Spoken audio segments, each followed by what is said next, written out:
Why did my dad dump my mom with a PowerPoint presentation? My dad texted the family group chat, emergency family meeting, non-negotiable, be here in 20 minutes. When I got there, everyone was already in the living room. My mom, my older brother Beckett, and my dad's best friend Marlo, who has been at every single family event for as long as I can remember. My dad was standing at the front of the room next to a whiteboard covered with a bed sheet. "Thank you all for coming," he said. "I've prepared a presentation." He pulled off the sheet and written in giant red letters were the words, "Who's your daddy?" with a pie chart underneath. My mom went pale. What the hell is this? Over the past 6 months, I have been conducting a private investigation into this family. He pulled out an actual pointer stick and tapped the whiteboard. March 1999.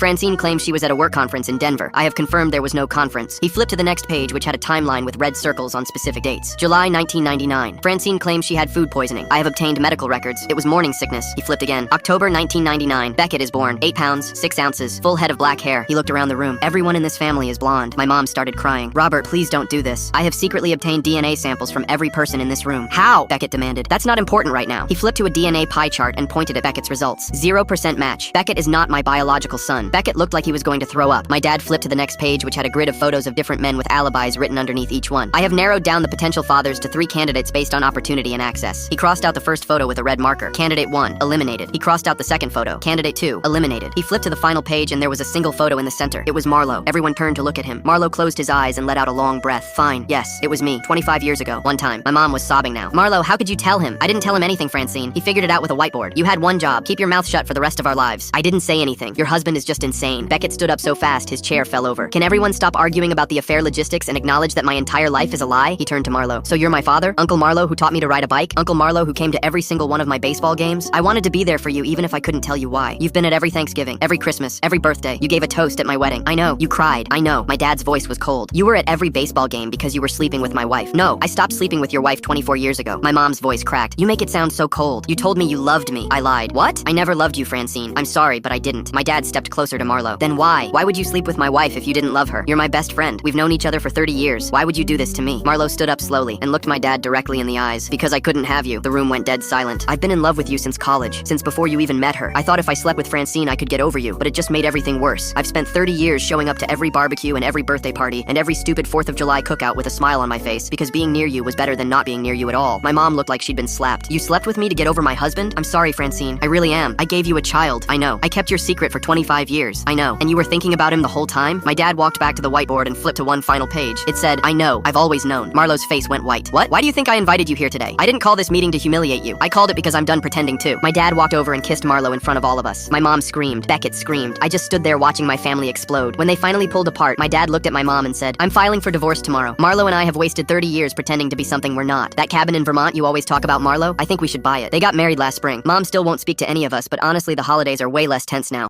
Why did my dad